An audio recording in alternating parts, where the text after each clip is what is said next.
intro.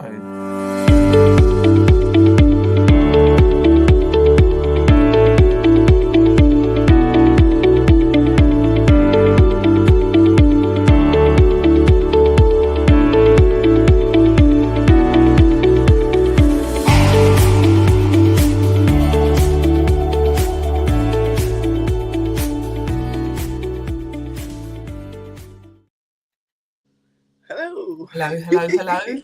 Welcome to the Simply Together show. How is everybody doing? It's a bit chilly. Jumper and scarf. You've got your jumper on as well. Shelley's got a t-shirt on, but maybe she had a jacket on when she went walking the dog, because it is chilly out there. Shelley's in the background, people. So she's there, but she's in the background. But yes, so how are you doing? How was your holiday? It was very good, thank you. It was very good. I've never been to Tenerife before. That's the first time I've been out of the country since before lockdown. And have you not been out of the country since before lockdown? I just thought about it. I just realised that I hadn't. Wow. I mean, obviously, I've been over the UK and stuff like that, but yeah. So yeah, it was really good. It was really good. We had two massive acts of kindness, which I thought I would share. Not necessarily now, but yeah, it was really good. It was hot, as in like 27 degrees hot. Are you sharing? Is that me? Are you sharing them? Oh, right. Okay. Well, I thought I wasn't. Sorry, I'm on a timeline. Oh, right. Okay. Are you back? Are they shareable? Are they shareable or not? So on the basically on the first day, you know what it's like when you get somewhere, and our shuttle to, although we were not staying at the hotel, we booked the shuttle to the hotel because it was just easier because but the shuttle did not turn up. Oh. And they shoved us on the back of another one, so obviously they dropped us last, and we got down at the hotel, and then we were asking for directions. And the coach driver said, "Oh, never mind, get back in." And he dropped us. He dropped us literally about 50 yards away from our Airbnb. Excellent. So that was really cool. Excellent. See, that's nice. That is nice. That is nice. Yeah. So was it lovely weather? It was. Honestly, no words of a lie. And we were quite surprised, especially us coming from the UK, because there was 24 of us. And yeah, there was 24 of us. Yeah, we went for our friend's 60th birthday. Wow. So there was 24 of us. And so we had people coming from America, from Nigeria, from Kenya. And they were like, "Oh, you don't need any jackets. It's really hot here." And me and my friend were like, "No, we're going to take a jacket. Even if it might be cold at night." No such thing. It was really good. That is fantastic. I did see the video that you shared where you were playing the games on the beach. Yes, on the beach. That was funny. That was funny. So yeah, it was good. So you've now come back to the cold. Yeah, and I've got a cough. Just keep an eye on it, because I got COVID when I got off the plane the time before. So just keep an eye on it. Yeah. Because it might be more than just a little cough. It might turn into COVID. Oh, I hope not. I didn't have it when there was a pandemic. I don't want to have it now. Did you not have it in the pandemic? Wow. I had it 3 times. Oh, bless you. Once there was no symptoms at all. The second time was really, really, really poorly. And then the third time was just a little bit of poorly. Yeah. So anyway, but you're back. That's really good. You're back. Yeah. What about you? How are you? I'm good. You have any symptoms of missing me? Of course I missed you. It's very strange when you're not here. Oh, bless you. Of course I missed you. No, it's all good. It's all good. I went to the music event that we were promoting last week, Music Louder Than Hate. Oh, yeah. That was really good. Some really good bands. It's interesting how you know at least the chorus to nearly every punk song that they sang, even though punk is not my music. Yeah. Don't know the words, don't know the verses, but I know the choruses. Yeah. Well, that happens even with music that you like. Yeah, exactly. So that was really, really good. Work is really busy at the minute, and I'm doing a course as well as you are. And we've got work to do tonight. Yes, just putting that out there. God help me. God help me. But the lovely Louise Clark, who's put this course together, which is called Down But Not Out, which is what she was talking about a couple of weeks ago, is on her way to Italy. I think she's on the plane now. So she's going to be coming live and direct from Italy this evening. Oh, wow. I thought maybe she would have sent something pre-recorded or something. No, she's messaged and said that she's going to be doing that tonight. So yes, so that would be good. So don't let up then. No, not at all. No let up for us. And if she can do it from another country, then we need to be getting our bottoms in gear.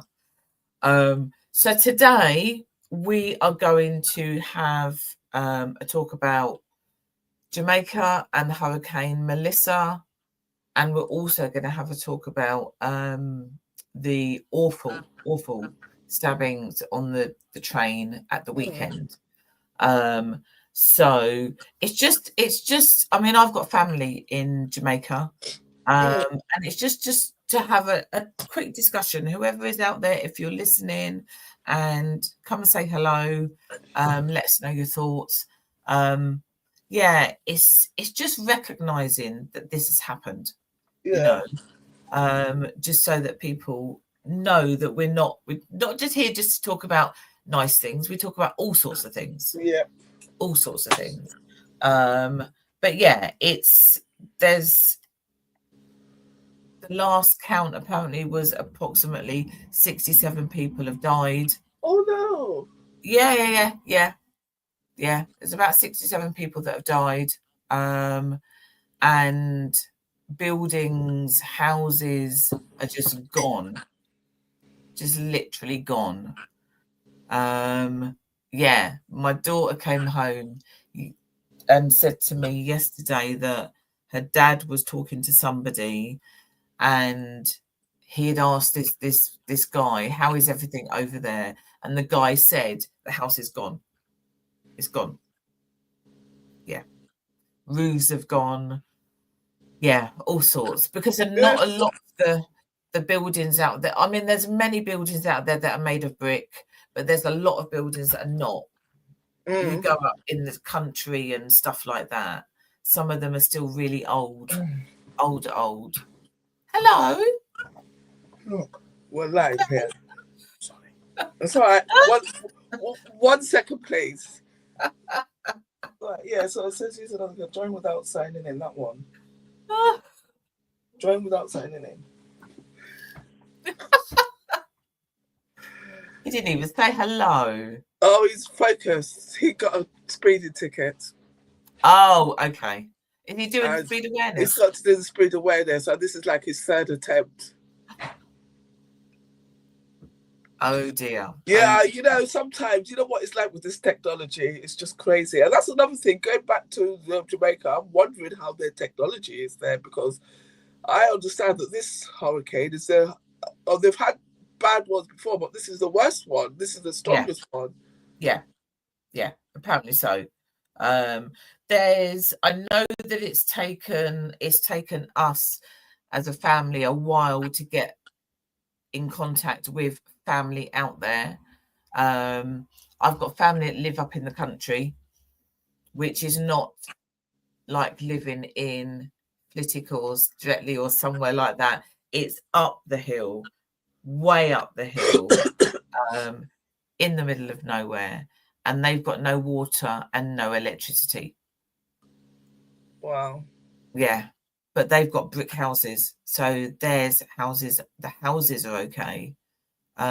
but obviously it's, you know, there's no water, no electricity, possibly very little phone connection, if any, I would presume. So yeah, it's really difficult. It is really difficult. What's the response been like? Because I was away and I haven't really caught up with all the news. I just saw that and I was just, oh God, that's really distressful.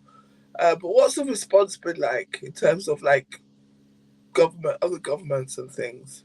But I think, I think it's the same as always. Anything that happens, somebody gets told off for not being quick enough, you know. So there has been a lot of response, but maybe not as quick as it was needed.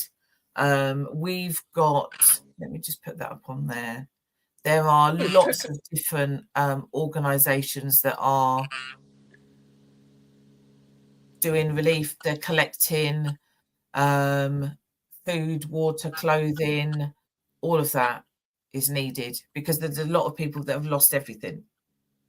So, yeah, there's a lot of them going around at the minute.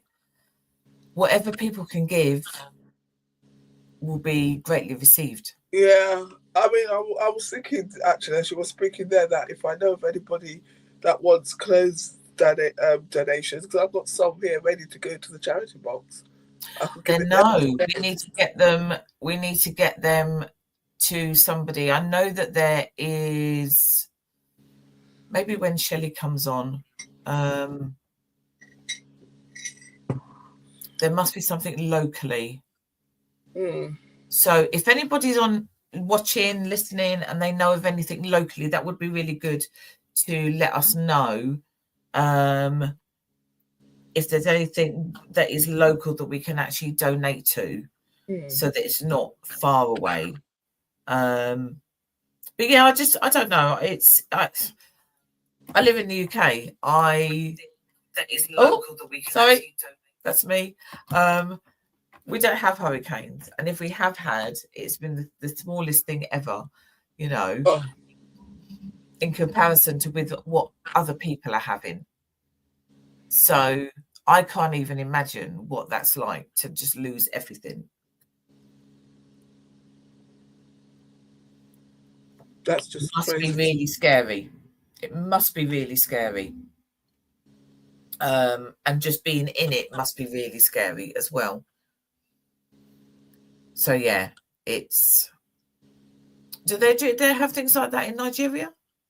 No, we have like monsoon, not monsoons, like in the rainy season and stuff like that, but not hurricanes or anything. Because we're on the equator, aren't we? I don't know my geography. I didn't pay any attention in that lesson. I'm glad I met somebody who's worse than me. I did not pay any attention in the slightest. So yeah, it's just, I know there's a lot of worry, you know, in the community. There's a lot of worry for their families and such like. Yeah, and it's, whatever we can do, let's get something together. Let's get some clothes sent, water sent, anything we can, you know, whatever we can do to help, just let us know, and we will then share that on our pages. And obviously in the midst of this, you've then got people that have died as well, and people have then got to do all of that.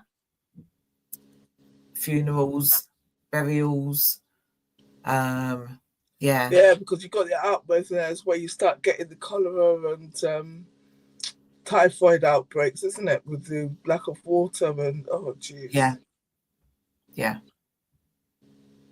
really difficult at this moment in time.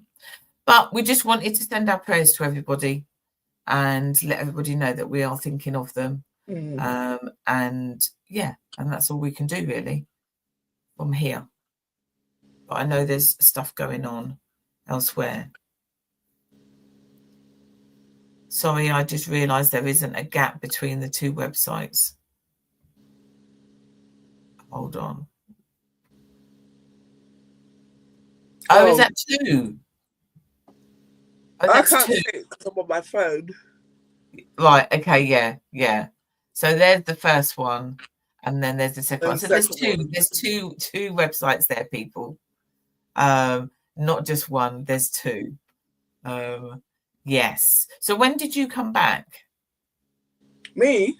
Yeah. I came back on Wednesday evening. Okay. In the rain. Well, what did you? That's what the jacket was for. That's why you took it with you, because you knew that you needed it once you got back to the UK. I know, it's just crazy. It's but I tell you what was really interesting. So a lot of so my friend, it's just a school friend. We've been friends for 4 decades and so, and 4 decades. Yeah. So some of her sisters live in America, and so there were quite a few people that came from America, and they were really confused. They were like, "Why are there so many British people here?" And they weren't talking about our group because obviously they knew why we were there. Just in general. So we were laughing. We're like, well, it's half term and it's a very popular holiday destination for Brits. Yes. Tenerife. Lots of people go to Tenerife. So, and that was my first time, but I'll definitely go back again. Definitely. Okay. I really enjoyed it. It was so nice. Where we stayed, there was a little bakery that was literally, if I'm being generous, there was 30 steps between that and our Airbnb. Right, okay. Yeah, honestly, it was so nice. The bread, obviously, had bread. They had all sorts of little pastries and things there. So yeah, it was nice. Good. So you was obviously back when all the news came out at the weekend about the stabbing. Yeah, on the train. Yeah, it was a young friend of mine, a taekwondo friend of mine, that was telling us about it because, you know me, I don't listen to the news because I just get really distressed about it. And so she was reading it out, and one of the things she says, "Oh, I think it's a terror attack." I said, "Why did they say that?" And I'm like, "But all attacks are terror because the people on the receiving end of it that's what they're going to feel." Because obviously I didn't want to get wrapped up in this narrative that obviously likes to get spun at times. And but then when they were reading it out, and then I was just confused about how one person could create such destruction. Was it not 2 people? Or was Well, they said 2 people, but it's only one person that's been charged as of what I saw. Right, okay. Okay, so it's one person that has then managed to do that. Yeah. So, okay, and we know. What is your thoughts? To be honest, I don't know because I know some people always say, "Oh, it's a cop out," but I'm just wondering if there's any mental health involved. I have read reports. I did try to kind of look at some stuff this morning that he has done it before. So I don't know. I don't understand that type of rampage. Why you would do that? And they've not. I haven't seen anything published. You know, normally when this type of stuff, especially if they do say that it is terror or is this or that, they normally say, "Oh, they were known to the police, or they found things that suggested, or like things that they found on their laptop or in their notebooks or something." I haven't seen anything like that, so I'm just really curious as to what would drive somebody to do that. Which is obviously something that they're going to be trying to understand, I would presume, at some point. I mean, it's and there is a bit of premeditation there because he got on the train with a knife. Yeah. It's not like he got on the train and found the knife on the floor and then went on a little rampage. Yeah. So, from what I gather, it's not a terror attack because of what reason? So, how is that not a terror attack then? Well, I suppose in a way, as I always say, this past 3-4 years, I think, well, for me, I'm only going to speak for myself. I don't want to say I'm highly triggered, but I'm just more sensitive and discerning about the language that is used to describe things. So in terms, if you want to go purely down the meaning of the word terror, of course it's a terror. it is a terror attack because Yeah. you know you're going there, you're wielding a knife against people, and you're just being really, oh my god. So in that sense, but obviously they will be happy to say, I don't know. I do know that they always like to use things to spin a particular narrative, but that does not detract from the nastiness and horrible things of those things that have happened. Exactly. Does that make sense? Because the people doing these things are not playing into any stereotypes or into anything. They're just doing it for whatever reason they're doing it. It's what happens in the aftermath of it being found out and them investigating it and then how it gets reported on. That is what makes the difference in the word uses. But I would imagine that those people on that train would have been absolutely petrified. Of course. And you know, they're saying that there's still no motive from this person. Police are saying there's nothing to suggest it's a terrorist incident. 11 people have been hospitalised, and I think one still remains in life-threatening condition. Is that the old man that stood between him and the girl? No, he is now out. He was on the telly this morning. Oh, right, okay. Yeah, he was on the telly this morning. So he is now. I mean, I don't even know how you do that. I don't even know. I suppose if you're in that situation, that adrenaline then kicks in, and you will then do, if you want to, you will then do whatever you can to try and stop other people from getting hurt. So he's then stood in front. His hand and arm is bandaged like, I don't know, it's huge. So there's a lot of there's a huge wound underneath that. Very brave.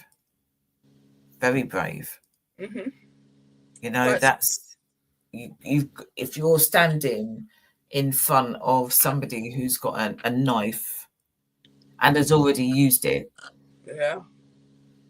Because also it's in a contained area. When you think about it, right, we do this self-defense at Taekwondo, right? Yeah. My instructor, he has a whole bag of plastic knives, and we do scenarios and try to get out of them. But the one thing he always says at the very beginning, that what do you do if somebody comes to you with a knife? And obviously all the kids get all excited. They're like, oh, and I'm like, no, you run away. Right, okay. Because obviously you only want to fight if you absolutely have to. And so obviously being on a train, it's a contained, even if the train is stationary, it's still a contained space. Of course it is. You've got all these other dangers around in trying to escape. But I still don't understand how one person was able to wield all of that damage. And maybe, I don't know, maybe, and obviously everyone is taken by surprise anyway, you know, because you're sat there on the train waiting to go wherever you're going. So to then see that is, you said, it is a contained space. There's only so far that you can go to. You can't go, you know, you can only run to one end, can't you? Yeah. Or move yourself to another end, or lock yourself in the toilets, or I know it says on here that some people were huddled in the buffet car. So there's only so many places you can go to if that person is moving around. So it makes it quite difficult, doesn't it? Which is most probably why he was able to hurt 11 people rather than one or two, because you're in that confined space. And also you've got to then realise that this is actually happening, don't you? As well. How do you feel about going on a train then? Well, pretty much. I don't want to sound really cavalier or careless or thoughtlessness, but I just think it's like anything else, you know. I would not let it deter me, because these type of things, it is very unfortunate, but it's also very unusual. Which, you know, they're really high profile, which is why we talk about them. That's why we can remember that these things have happened before. So in that context, but I do know that it's going to impact some people, because some people, like a friend of mine, for example, she said, "Oh my God, Nicky, why did you come back on the train so late?" I said, "Well, what was I supposed to do when I didn't drive?" So I am, in that context, it doesn't stop me. Will I look at people nervously? I think, oh, probably, but I wouldn't let it deter me as of now. But now you have planted the seed in my head. Maybe, no, just joking. No. Because actually, there's still places that, you know, am I going to drive to Gatwick? No, I'm not. I'm going to jump on the train. Is it going to make me a little bit nervous? Possibly, but ultimately, for a lot of people, that's how you get to and from. You know, we're in Bedfordshire. A lot of people work in London, so they're going to jump on the train. There's a lot of things that you're doing because that is the mode of transport to get you where you need to go to. People are going to be scared. Of course, they're going to be scared. But is it going to stop them? Hopefully not. Hopefully not. I would hope not. Oh, Helen. Hi, Helen. How are you doing? Come on. Show. Why is that not working?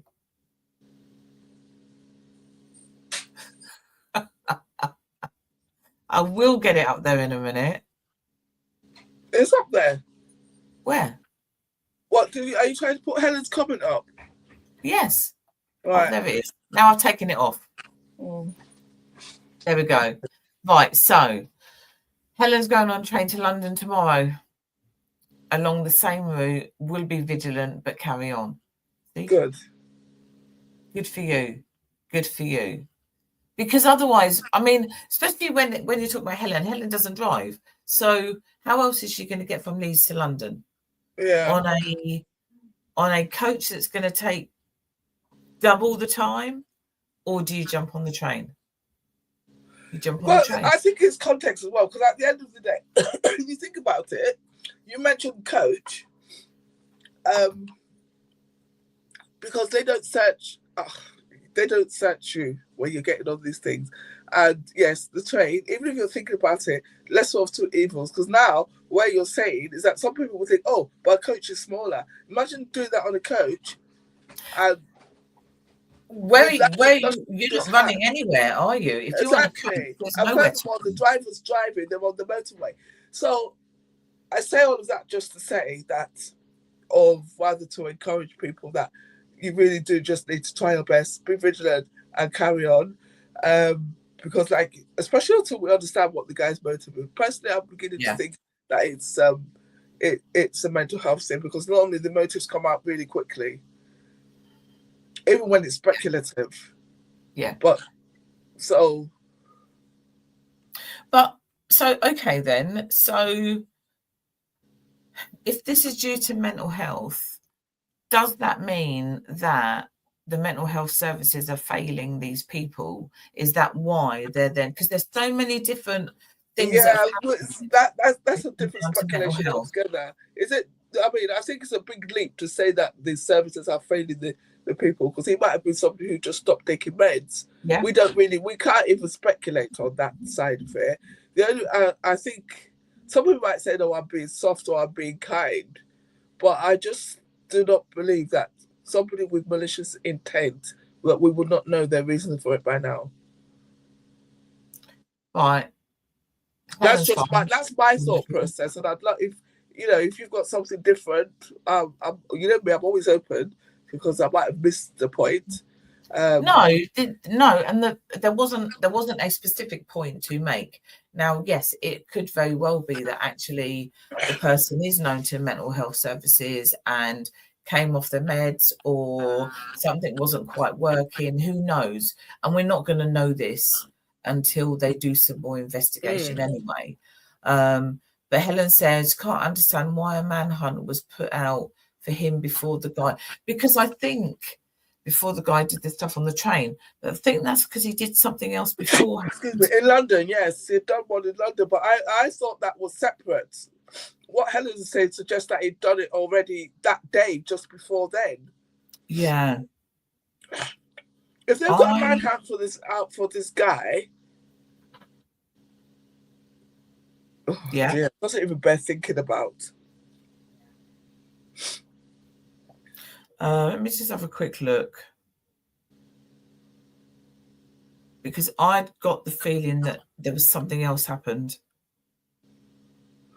He had done something before, but I didn't know if it was the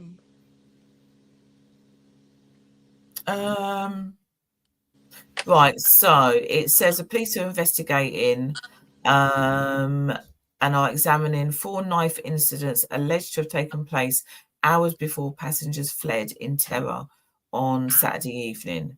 So he's being questioned for 2 stabbing incidents. So by the sounds of that, there was something else going on. Oh, here we go.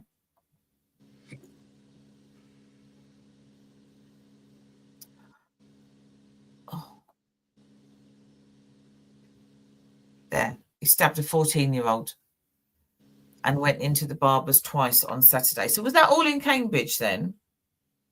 Where was that? Or was that in London? Hello. Hello, Shelley. Hello, how are you? Yeah, I'm okay. I'm just off the phone from Mum. Yeah, it's all Peterborough. Did she not know what we do at 12 o'clock? So that all happened in Peterborough? Yes. Yeah. Yes. Well, does she not know? Because she knows what we do at 12 o'clock. But she's a mum. Mums do what mums do when they do it, and daughters have to respond when they respond. Didn't you, Shelley? You missed my other half comedy here in a panic trying to get onto his teams. And so Sill's like, hello, and he's like, He's like, he didn't even say hello. I said no. He's focused on his driving course. So I do agree with you. The world should revolve around the Simply Together show, but unfortunately, it doesn't. Its mothers come first. Yeah, as Helen said, the boy was in London on the DLR. And then the barber's thing was when he was in Peterborough. So what? He stabbed the 14-year-old on the DLR. Yeah, and that was then they were trying to work out where he was trained. So he's gone into London, back to Peterborough, and was going back down to London. So I'm not quite sure what was going on. Wow. For local Peterborough, what they're saying is that he's from Peterborough, but he hasn't got a fixed address as well. And I don't know whether that was in any news reports. Don't know. I didn't hear that. So that is why there was a manhunt, because he'd stabbed the 14-year-old and they were then looking for him. Mm-hmm. However, he'd already jumped back on the train and then was there. Yeah, for that to kick off that quickly, he literally got on the train and then something was happening. Okay. Because between Peterborough and Huntingdon is almost like going from here to Malden, not Malden. Flitwick. That's why here from Luton to Flitwick. It's not far. It's not far at all. No. Okay. So we're going to have to just wait and hear, aren't we? We're going to have to wait and see what they then share with regards to whether there was a motive or whether there wasn't a motive. But it just feels. I mean, I've worked in mental health services for a number of years, many years. So I get it. I do get it. But kind of feels like if you use that as the reason, then it doesn't become acceptable, but it becomes an acceptable response as a reason. But responses, reasons, excuses, call them what you want. It's a consequence, isn't it? Unfortunately. just because you're saying that's the reason, that's not excusing that person. Yeah. And I think where the discernment would have to come in would be in, you know, when it all comes, they're going to charge them, and then they're going to put in their place, oh, well, because the person had mental health problems. And then that's where the assessments have got to be thorough and correct. Because, yes, obviously, I'm sure people try to pull it as a stunt when they've done something, and they might try to hide behind that. But then you would hope that the assessments would be thorough and professional, and they would be able to see the difference between somebody who was having a genuine episode of whatever is wrong with him that would mean that he did that, compared to somebody who's just plain malicious and evil, and then wants to claim it afterwards.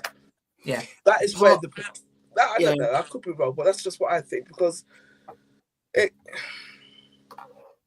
it's very, very serious. We cannot just I can't say that word. We cannot just casually say, oh, you know, because the person is not well. I did this because of this, yeah.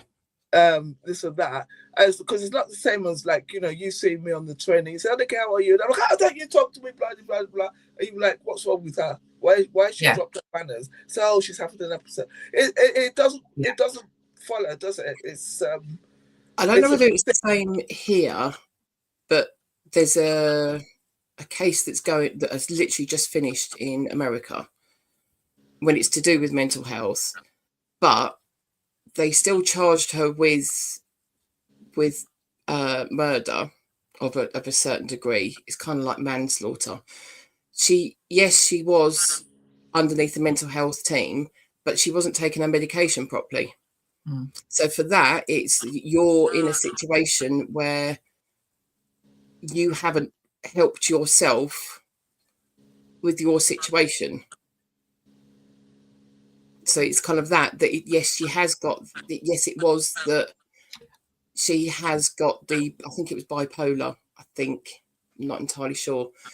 But because she wasn't taking her meds for it, and because of the way that she normally reacts, she couldn't completely put it down to her mental health, like an episode or her diagnosis or anything.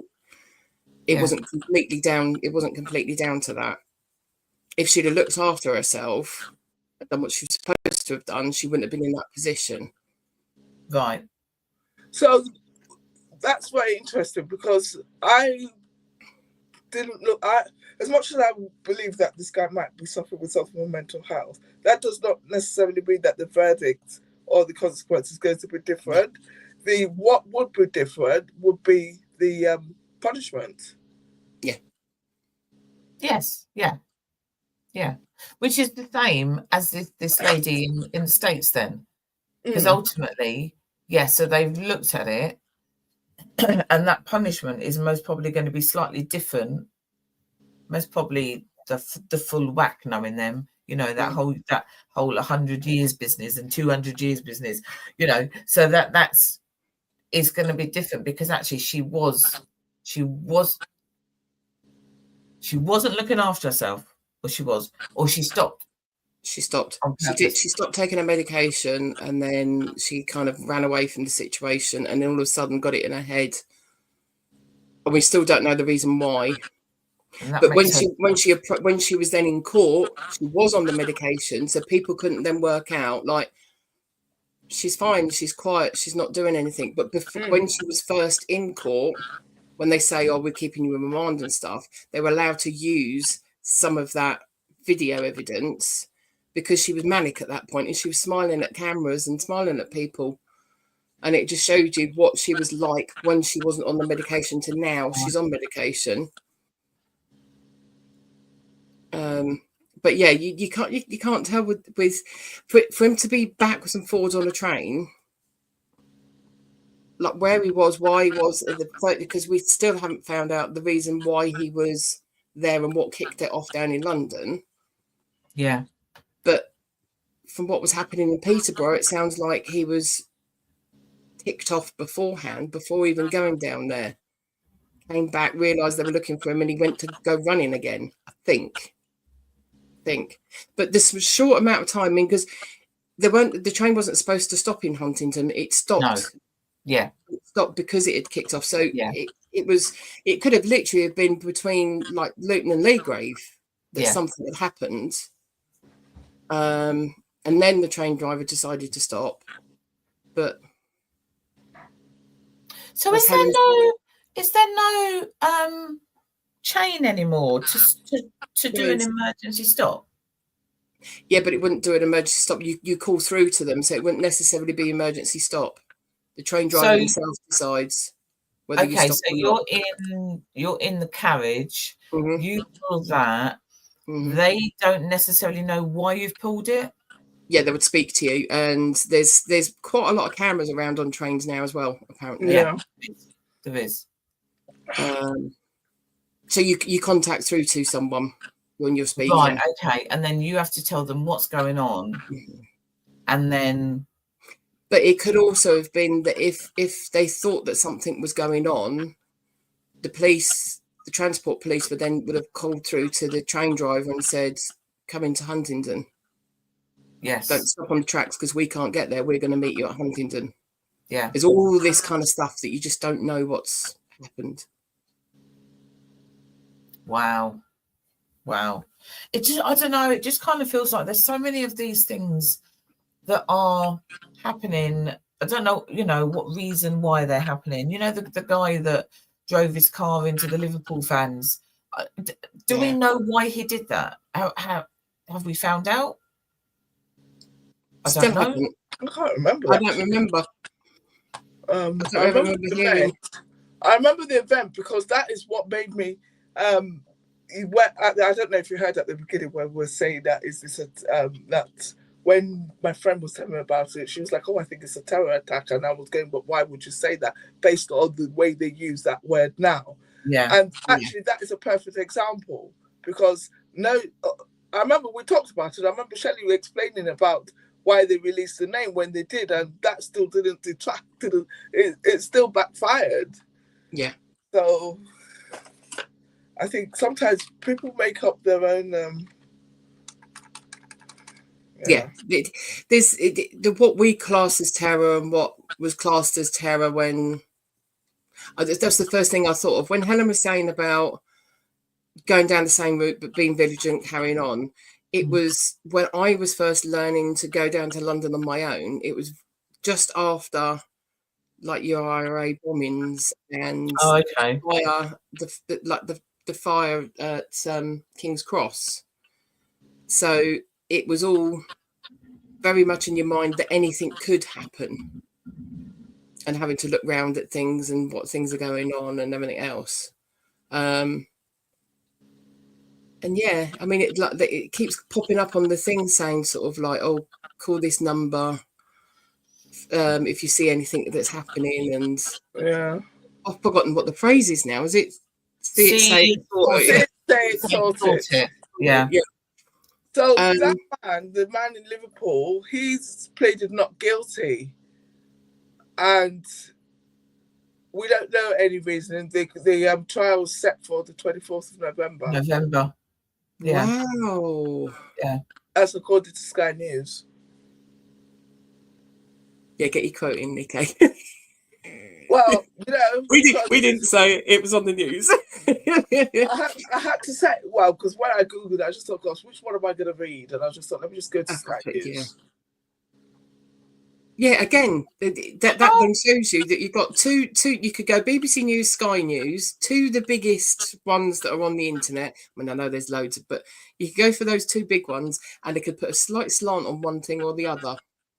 Yeah. So, I mean, it's quite innocuous what they say there, but I think the key thing is that he pleaded not guilty and is due to go to trial on the 24th of November. So, and I suppose with this one now... how many witnesses? How many? How are you not guilty when there's thousands of people? It was clearly videoed, the cameras caught all of it, and you're not guilty. You're going to plead not guilty. What? Going to plead not guilty that it was malicious. Because it's one count of dangerous driving, 2 counts of unlawful and malicious wounding, with intent to cause grievous bodily harm, 2 counts of causing unlawful and malicious grievous bodily harm with intent to cause grievous with intent to cause grievous bodily harm, and 2 counts of unlawful and malicious grievous bodily harm with intent to cause and grievous 2 counts bodily of harm. bruising. Yeah. So it would be a different count for every single person that he either accidentally hit or drove at. So the very first thing he's the very first thing that he's guilty the road, of. And there's all those people. So Yeah. how are you accidentally doing that? Yeah. The very, very first thing he's completely guilty of, because he decided to go through there and go and Yes. So even if you didn't drive your car at someone, which you basically did because we could see it live and you could see it on video, or if you decided just to go through a gap and decide, oh, sod it, they've gone, I'm going to drive this way down my road and just drive down the middle of the road, that is still the very, very first thing that it was dangerous. Going through a barrier, going through a gap, I should say, in the barriers.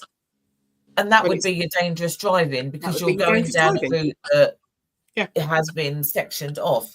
But if you're then got those people in front of you,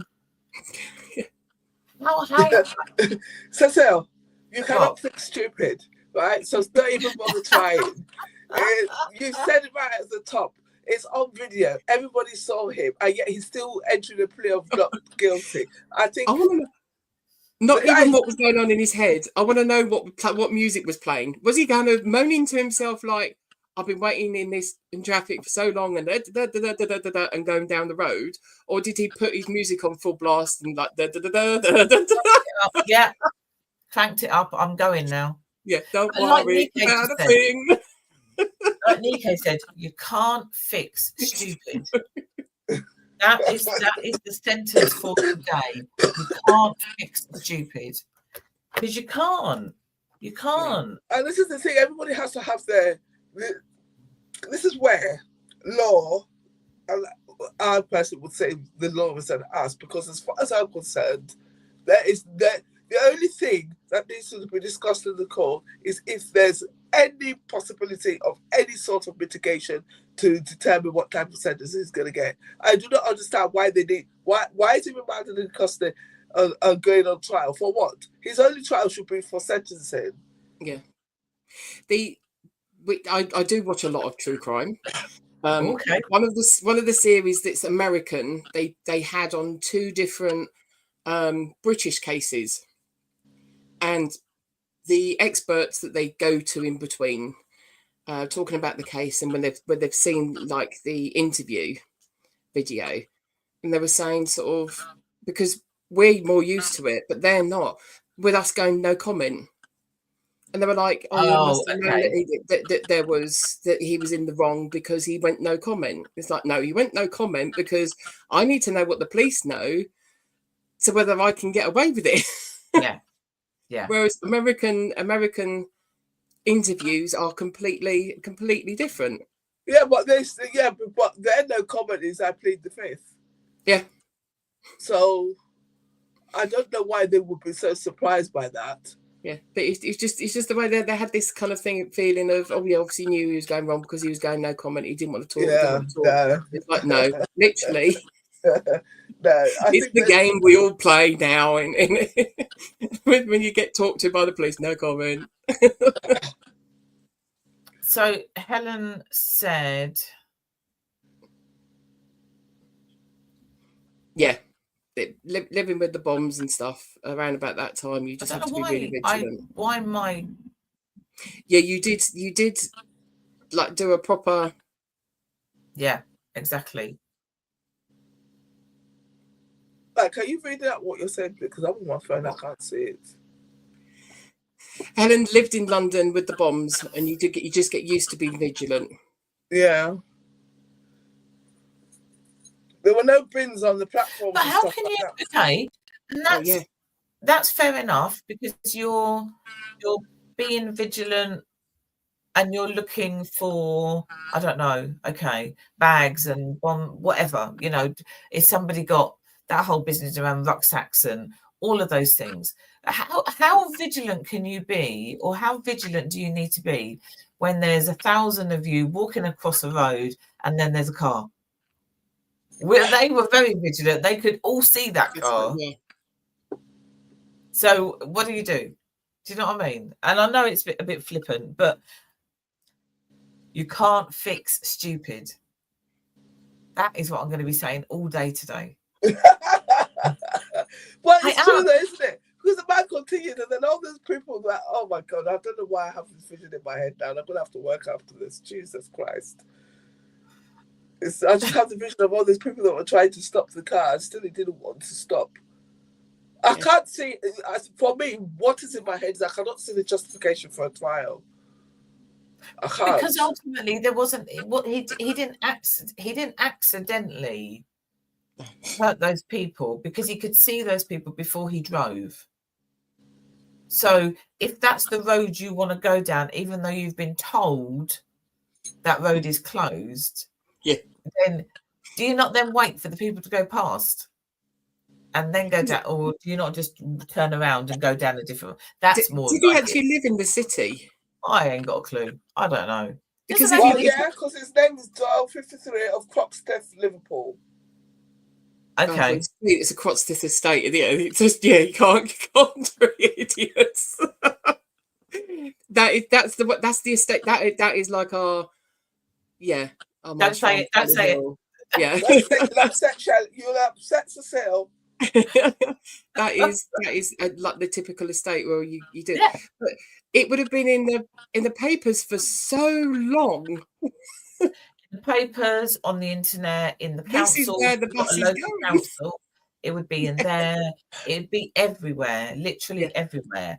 But my biggest thing is the fact that you've got all of these people in front of you. They're in front of you. He's not blind. They're in front of you. You can see them. Yeah. So how are you then pleading not guilty? Because when I first saw it, what I was expecting to see was like the flags come out the car, you know, like hey, and hitting your horn and sort of like, oh, I'm in the middle, you know, like a person would run out and want to run down the street.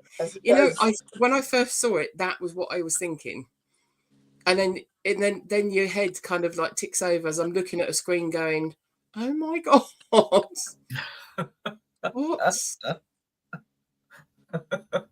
Yeah, it's crazy. It's just crazy. Yeah, you wouldn't. That particular day, I do remember swearing while watching it, because it was on. I was watching it on the telly. I was watching them go through, and it was the whole thing of, if you had me live, you wouldn't have been able to beat me, would you? No. Unbelievable. Okay, so we are coming to the end of the show. Yes. So first thing we talked about was obviously Jamaica and Hurricane Melissa. Anything you've got, clothes, etc., get them down to one of the places that are collecting them. There's a lot of people over there who have lost everything, literally everything. So whatever. One of the things I found out as we were on air, if you've it's the union, what's the money union? Western Union.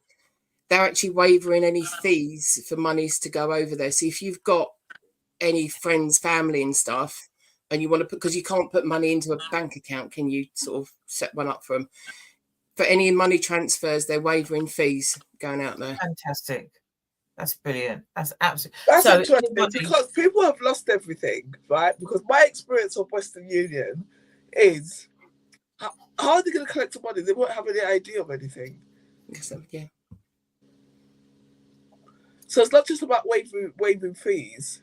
Yeah. See, that's a whole different subject then, isn't it? That's a whole. It's just unless you're in a town that everyone knows each other, then but the point is Western Union are taking away their fees. So if anybody wants to send money over, whoever they're sending money over to, whatever, you can go to Western Union and you won't have to pay the fee. Clothes, accessories, all of those things, They need it. They need it. So we talked about Jamaica and lovely Melissa, Hurricane Melissa. And then we started talking about the stabbings on the train on Saturday. And then we've ended up talking about the man who drove into the Liverpool supporters and is now got his trial 24th of November and is pleading not guilty.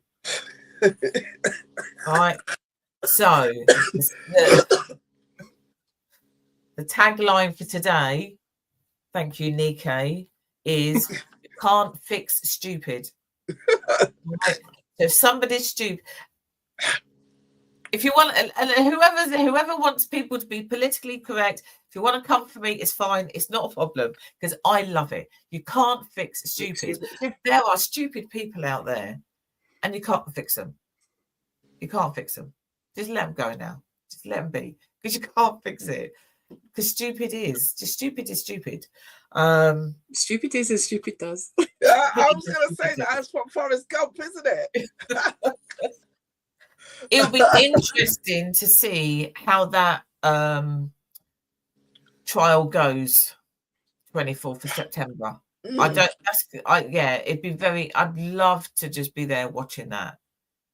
You wouldn't be able to keep quiet though. You'd want to stand up and go, what the F? They'll be like, quiet, I will send you out of my courtroom. Well, they don't do that in UK, do they? I would, because I just don't understand how you can plead not guilty for something that has been videoed and been seen by millions of people. It's out there for everybody to see. Yeah, it's worth a go. But then that means that if you're then paid out all that money for pleading not guilty, that means you have to have a full-on trial, which means that people who have been hurt have to come and give evidence for something that we can all see.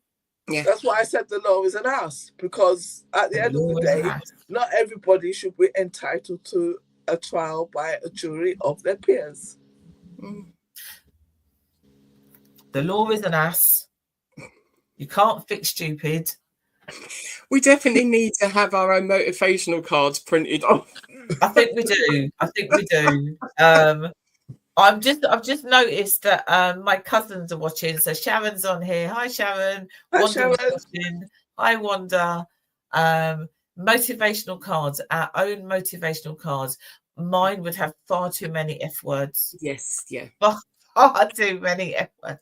But I'm not letting Rita write any. No, because then that's going to be the C word. So no. But anybody who would buy motivational cards that they know that I have been a part of would know there's going to be some F words. They'll be fine. They'll be okay. It's all right. So we're finishing now because people have to go to work. I know, I was going to say, I'm getting over here. Just remember today, you can't fix stupid. All right. Just let them go with it. See you next week. Bye. Bye.